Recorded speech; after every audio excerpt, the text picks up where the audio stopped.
modal kerja. Oke. Nah, saya langsung share screen saja untuk topiknya ya. Ya. Sudah terbaca belum? Belum ya?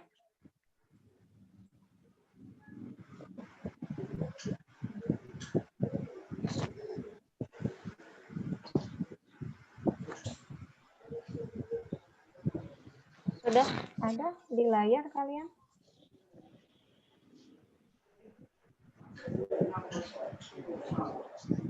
Sudah ada ya? Oke. Nah, kita mulai. Nah, berbicara mengenai working capital ya atau modal kerja. Nah, menurut kalian apa sih sebenarnya modal kerja itu? Ferlin, modal kerja apa?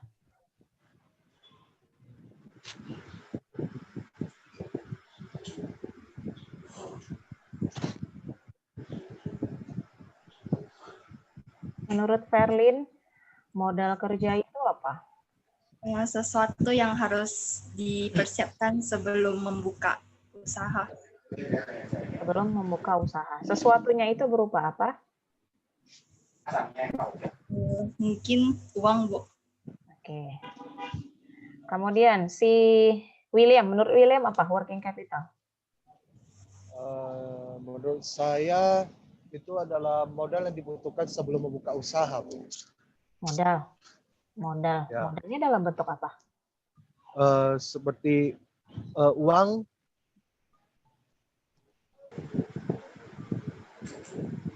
Itu saja untuk Ya, Bu. untuk usaha. Nah, kalau misalnya Anda ke kampus lah, saya katakan, modal Anda apa?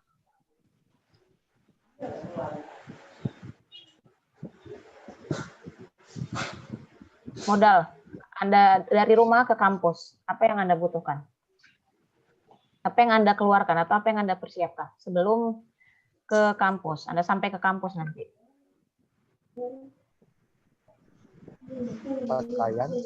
Pakaian. Kemudian? Buku. Transportasi. Buku transportasi. Oke, kemudian apa? Misalnya jajan Anda di jalan, uang fotokopi Anda, ya, dan sebagainya. Nah, itu kan dana atau uang yang Anda keluarkan untuk operasional perkuliahan Anda, ya, untuk Anda belajar. Nah, sama halnya seperti perusahaan, berarti modal kerja itu pada perusahaan adalah modal berupa dana, ya, yang dibutuhkan oleh perusahaan tadi, ya, untuk apa? Untuk mendukung aktivitas operasional perusahaan, ya. Misalnya karena dia mau produksi berarti butuh beli bahan baku. Kemudian misalnya bayar gaji, bayar upah, ya, bayar utang dan sebagainya. Yang sifatnya itu adalah operasional perusahaan itu, ya. Sehingga ini kalau namanya operasional pasti berkaitan dengan tingkat likuiditas perusahaan. Nah, sebelumnya ya, sebelum kita bahas si definisi modal kerja tadi, nah saya mundur sedikit saja ya. Anda juga harus ingat fungsi dari manajemen keuangan. Nah, fungsi dari manajemen keuangan itu ada dua fungsi utamanya kan. Yang pertama yaitu adalah membantu pihak manajer untuk memberikan keputusan investasi. Ya, ada uang berarti Anda akan butuh investasi. Nah, kemudian yang kedua adalah membantu pihak perusahaan atau manajer perusahaan dalam membuat keputusan pendanaan. Kita butuh dana, berarti bagaimana keputusan yang baik ya bagi perusahaan. Nah, kedua keputusan utama ini ya berhubungan erat dengan tingkat harta dan kewajiban yang dimiliki oleh perusahaan. Oke, kita lanjut. Ini tadi sudah. Oke, nah ini dikatakan factors that influence working capital requirements. Berarti faktor-faktor yang bisa menyebabkan modal kerja itu naik atau turun, ya, atau yang mempengaruhi besar kecilnya modal kerja perusahaan. Yang pertama itu ada sales volume atau volume penjualan. Ya, makin besar penjualan, otomatis makin besar kebutuhan untuk memproduksinya. ya maka dibutuhkan dana yang besar. Kemudian yang kedua, the size of the company scale. Berarti besar kecilnya skala perusahaan. Antara perusahaan yang sudah go public dengan perusahaan yang lokal saja mungkin juga berbeda kebutuhan dari modal kerjanya. Kemudian yang ketiga, company activities. Ya, aktivitas perusahaan itu jelas berbeda antara perusahaan jasa, perusahaan dagang dan perusahaan manufaktur jelas berbeda sehingga kebutuhan modal kerjanya juga berbeda. Ya. Nah, kemudian yang keempat adalah technological development. Berarti perkembangan teknologi. Makin canggih teknologi yang digunakan oleh suatu perusahaan, maka makin besar modal kerja yang digunakan tadi. Ya. Kemudian yang terakhir adalah the company's attitude towards liquidity and profitability.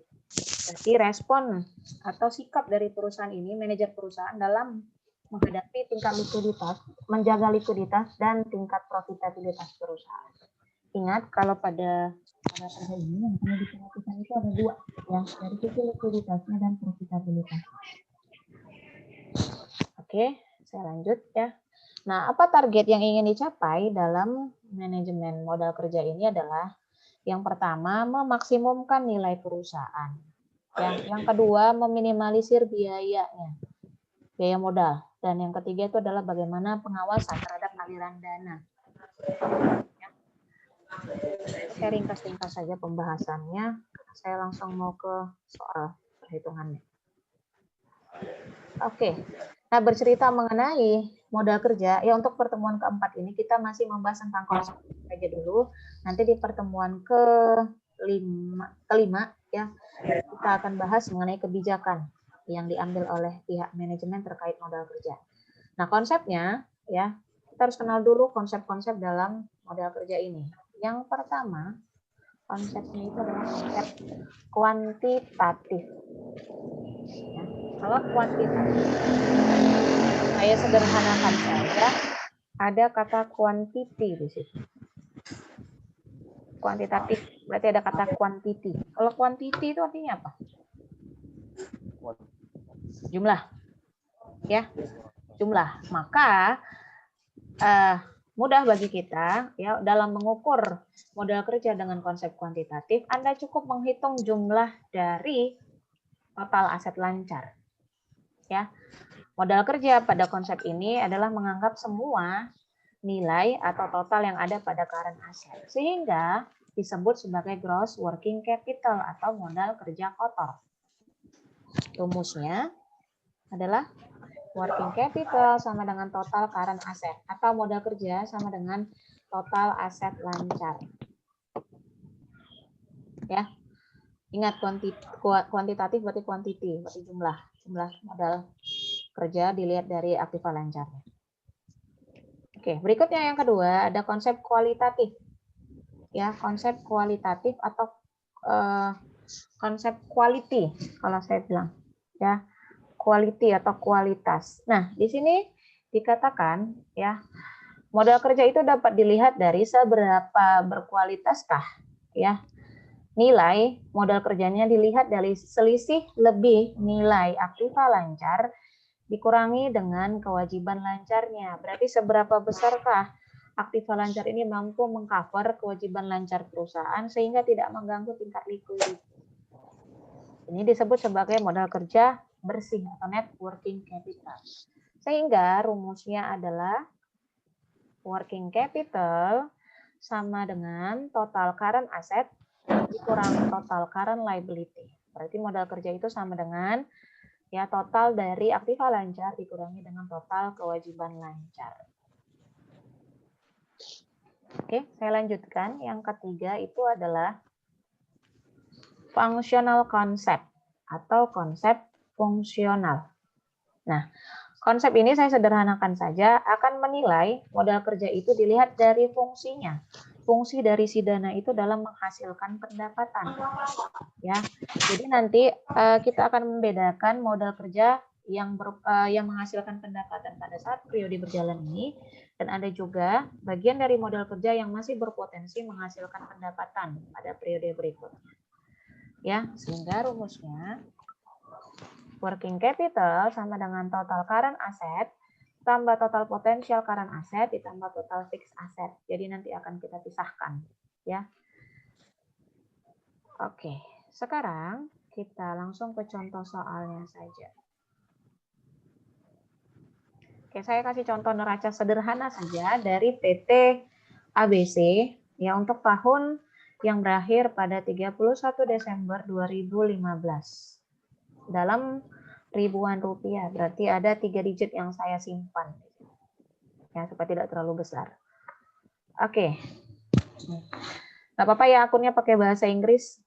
Saya yakin Anda sudah paham ini apa. Maksud dari akun-akunnya. Nah, neraca seperti biasa di sisi kiri adalah aktiva, di sisi kanan adalah pasiva. Ya, berarti prinsipnya aktiva sama dengan pasiva.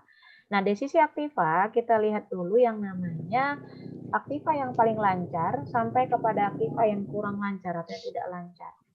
Berarti ada current asset dan ada fixed asset. Nah, kita lihat dulu current assetnya. Current asset. Nah, ya, yang paling awal pasti cash. Jadi kalau Anda nanti baca laporan keuangan yang bahasa asing sekalipun, ini saya pernah punya pengalaman ya. Teman saya pernah nanya, ini apa artinya? Bahasa kebetulan neraca dalam tulisan kanji Jepang. Ya, saya langsung sebutkan aja cash, saya bilang. Kok tahu? Ya, jadi ya pasti umumnya yang paling atas itu adalah cash. Ya, sehingga Anda tidak perlu bingung-bingung lagi. Nah, cash itu nilainya adalah 24.000. Berarti kalau ada 3 digit di belakangnya berarti 20 sama dengan 24 juta. Ya. Berikutnya yang kedua, marketable securities atau surat berharga. Di sini saya katakan ada 56 juta. Ya. Berikutnya, account receivable ya atau piutang dagang, piutang usaha 80 juta rupiah. Kemudian inventory-nya itu ada sebesar 100 juta rupiah. Hati-hati ya. Sehingga total dari current asset ini adalah 260 juta. Oke, selesai kita bahas current asset, sekarang kita pindah ke fixed asset-nya. Fixed asset ya, ada land, ada building, ada mesin. Ya. Land tanah, building gedung, mesin ya mesin. Totalnya adalah 700 juta rupiah untuk total keseluruhan fixed asset. Sehingga total keseluruhan dari aktivanya adalah sebesar 960 juta rupiah. Oke, selesai dari sisi aktiva, kita pindah ke sisi kanan, ke bagian liability atau kewajiban dan ke bagian equity. Ya, nah pasiva pasti terdiri dari liability dan equity. Kita bahas yang pertama bagian liability. Ya, berarti ada yang lancar dan ada yang tidak lancar. Dari yang lancar yang paling atas itu adalah account payable atau utang usaha atau utang dagang.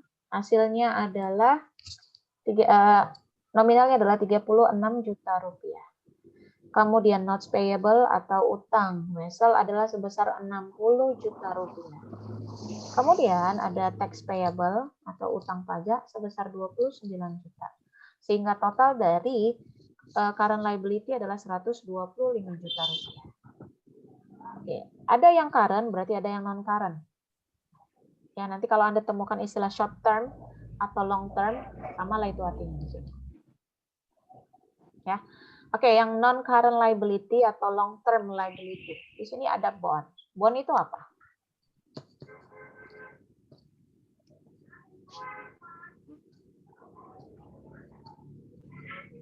Yona, bond itu apa?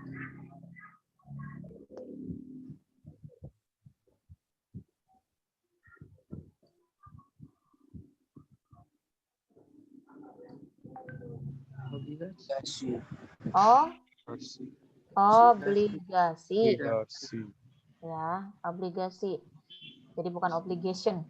Ya, 200 juta untuk bonds-nya. Kalau di total berapa total liability-nya nih semua?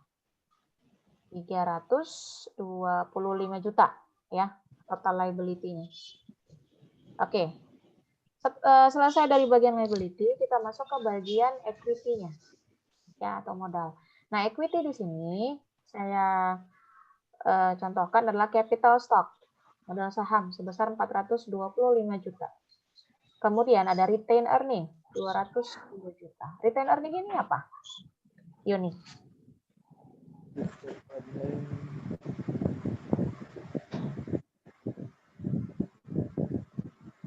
Retain earning. Modal ditahan. Modal. Laba ditahan. Oke, laba ditahan. Kenapa bisa terjadi laba ditahan?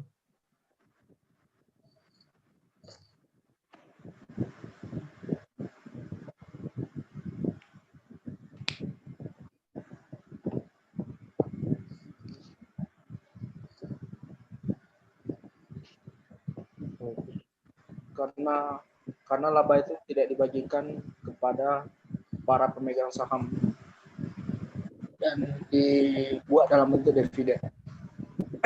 Oke. Kalau misalnya nggak dikasih semua dalam bentuk tidak dikasih semua kepada para pemegang saham, marah nggak kira-kira, mau nggak pemegang sahamnya? Labanya nggak diberikan.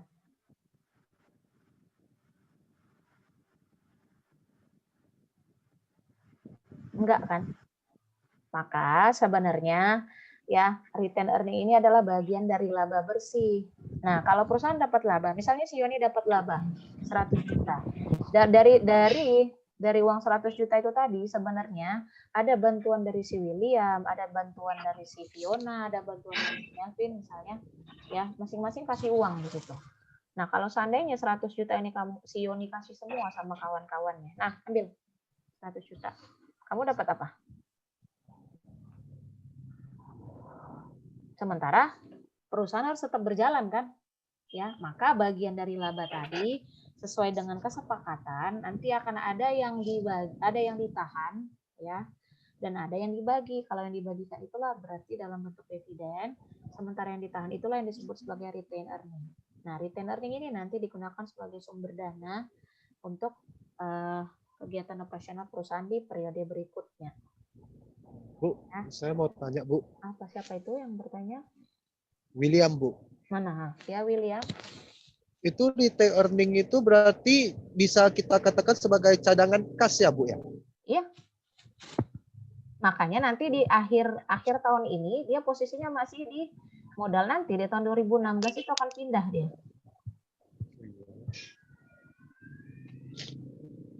Oke, Bu. Terima kasih, Bu. Oke, sudah. Berarti total keseluruhannya berapa pas? 960 juta ya. Pas ya, balance. Nanti saya minta tolong kalau misalnya ada soal perhitungan, coba bantu di cross check lagi ya. Terkadang human error, ya saya mana tahu seperti kemarin ada yang salah hitung. Nggak apa-apa. Bu, nanti PowerPoint-nya, Bu. Hah?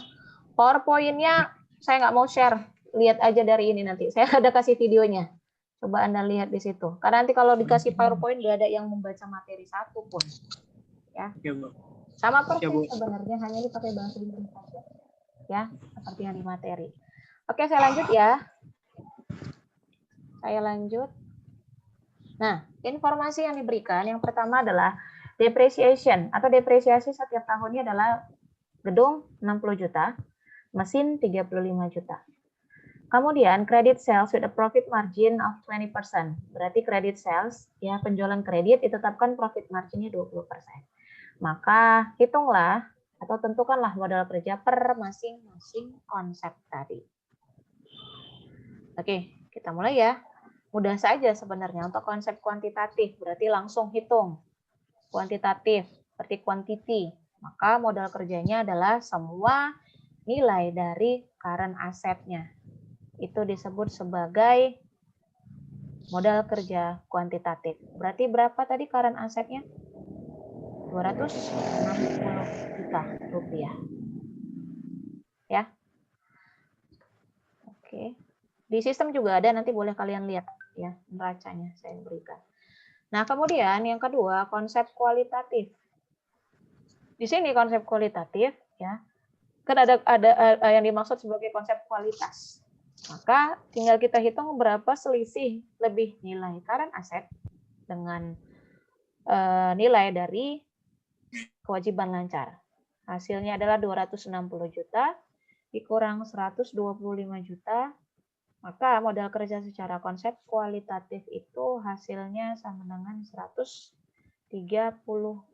juta rupiah. Oke, udah ya. Berikutnya yang terakhir ya, modal kerja dengan konsep fungsional.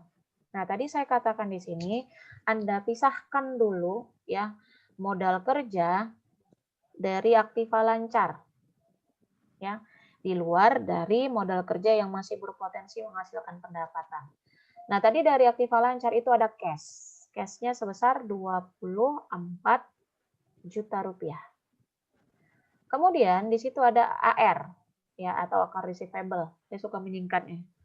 Account receivable sebesar 64 juta. Padahal dari neraca tadi justru informasi yang diberikan itu adalah sebesar 80 juta rupiah.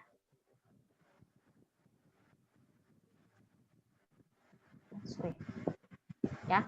Nah, kenapa di sini jadi hasilnya 64 juta rupiah? Oke, tadi ada di keterangannya saya katakan bahwa credit sales with a profit margin 20%. Berarti penjualan secara kredit itu ya ditetapkan profit margin sebesar 20%.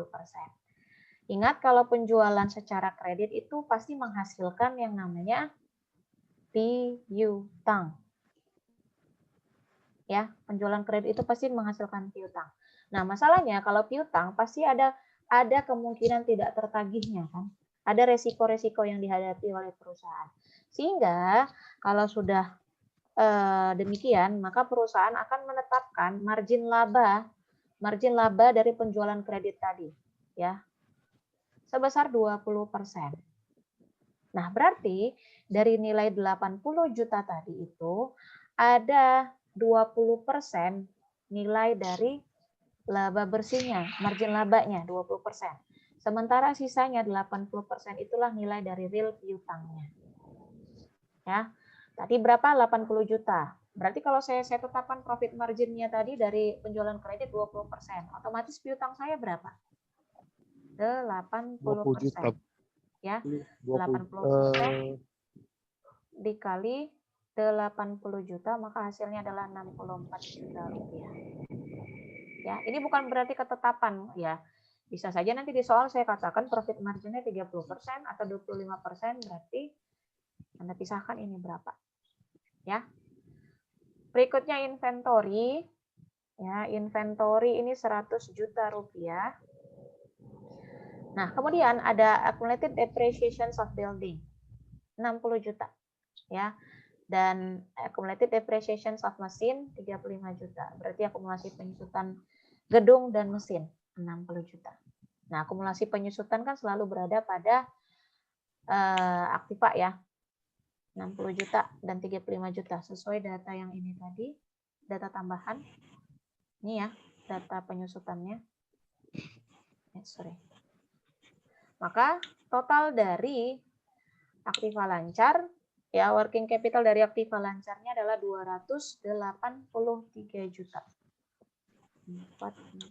Oke, pas. 283 juta. Nah, berikutnya ada yang namanya potential working capital. Nah, ini yang saya maksud tadi, ya, yang bisa menghasilkan pendapatan. Nah, yang pertama ada marketable securities, 56 juta. Ya. Berikutnya ada profit margin. Nah, profit margin tadi ditetapkan 20%, yaitu 16 juta rupiah. Berarti 20% dari 80 juta. Hasilnya 16 juta rupiah. Maka total potential working capital itu adalah 72 juta rupiah. Oke. Nah, yang terakhir tinggal kita pisahkan modal kerja yang tidak berpotensi. Ya, artinya yang berasal dari aktiva tetap atau dari fix asetnya. Yang pertama adalah land 150 juta. Nah, buildingnya atau bangunannya ini berarti adalah nilai setelah dikurangi dengan penyusutannya. Jadi building berapa? 300 juta ya. Di sistem berapa? Ya, Saya 300 juta. 300 juta. Oke. Penyusutan tadi saya katakan 60 juta rupiah. Sehingga nilai bersih dari bangunan ini adalah 240 juta rupiah. Nah, berikutnya sama dengan mesin juga. Tadi saya katakan nilainya adalah 250 juta. Sementara penyusutannya adalah 35 juta. Ya, dari data tadi. Sehingga nilai dari mesin itu sekarang adalah 215 juta. Oke. Nah, totalnya ya dari aktiva tetap ini tadi adalah 605 juta rupiah. Ya. Oke. Nah, yang perlu diingat itu adalah tadi saya ulangi lagi bahwasanya model kerja itu akan dikatakan optimal kalau manajer perusahaan ini mampu mempertimbangkan rasio keuangan ya dari sisi liquidity atau likuiditas dan profitabilitas. Ya. Nah, misalnya kalau tadi si Yoni tadi karena dia misalnya mau beli mesin, pinjam uang si William, butuh dana, pinjam uang dari William. Nah, apapun ceritanya ya si William akan menilai ya ketepatan dari si Yoni dalam menyelesaikan kewajiban.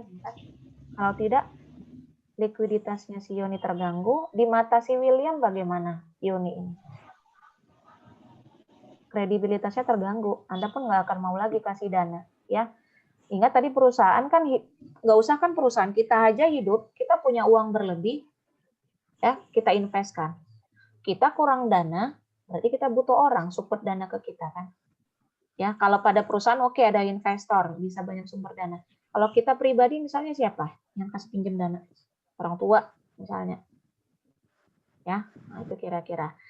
Oke, nah jadi kalaupun sudah Anda dapat tambahan dana, misalnya untuk model kerja Anda, nah profitabilitasnya juga harus Anda perhatikan. Ya, nantinya yang dua ini adalah rasio utama dalam pengukuran model kerja. Ini nanti bisa kita lihat pada kebijakan model kerja yang diambil oleh perusahaan. Ya, nah, kebijakan mana nanti yang banyak mengutamakan likuiditasnya atau justru yang banyak mengutamakan profitabilitasnya. Ya, oke. Kira-kira ada yang mau bertanya? Ya, ada soal nanti di sistem. Sudah ada yang cek ya? Nah, itu kalau bisa jangan Anda klik dulu. Ya, jangan Anda klik dulu karena apa? Saya buat durasinya itu 30 menit. Ya. Jadi begitu Anda pertama klik, maka sistem akan langsung menghitung mundur 30 menit. Nah, jadi kalau misalnya Anda belum ready mengerjakannya, jangan dikerjakan dulu. Saya kasih spare waktunya sampai jam 8 malam. Berarti masih ada waktu ya kalian mengerjakannya. Sudah, pilihan ganda sebenarnya gampang, tinggal cap-cip-cup. Tapi karena ini ada hitungan, maka saya minta dihitunglah benar-benar. Karena durasinya sudah cukup panjang, sampai 30 menit. Harusnya nilainya bisa minimal 70. Atau bahkan 90, 100 semua nilainya. Bu, mau nanya, Bu. Siapa itu yang mau bertanya? Melvin, Bu. Mana Calvin? Melvin, sorry. Melvin, ya. Nah. Kita, Bu. Belum ada ya, Bu? Kenapa? Absensi, Bu. Ah, sorry, absensi ya? Sorry. Ya. Seingat saya sudah saya share, coba sebentar ya, saya sambil buka. Absensi 3. Sorry ah. Bentar ya, maaf ya. Ini kadang saya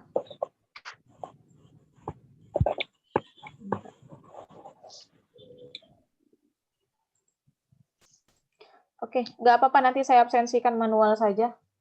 Ya. Atas ini saya sambil panggil dulu lah kalian, biar saya kenal wajahnya. Oke. Ini Yoni, kemudian William, Jessica, Fiona, Rimawati, Septina, Widya Tahir, Anastasia. Stefani. Oke, Stephen Richard. Tia Anderson. Saya bacanya apa? Anderson. Oke. Melvin Wirawinata. Oke. Ya, Bu. Thank you ya Melvin ya. Melvin ini selalu jadi reminder saya. Nggak apa-apa ya. Berarti artinya kalian peduli. Terkadang sering saya lihat di kelas yang lain tuh asal absen sudah saya ditinggalkan percuma. Ya. Oke. Kemudian Josephine, Cynthia, Candika, mana Cynthia? Rambutnya aja yang saya lihat ini. Wajahnya mana Cynthia? Nah, oke. Kemudian Noveni, terus dia Sharon, Verlin Angelia, Angelin Natalia, Novandi. Oke, Selvia, Pantohan. Oke. Chelsea Jolin. Oke. Selfie. Calvin Nico Adri. Oke. Sudah. Masih ada yang belum saya panggil? Sudah semuanya?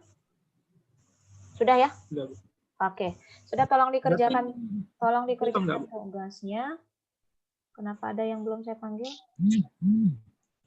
Di spadanya mau di submit lagi, Bu, atau nggak usah lagi?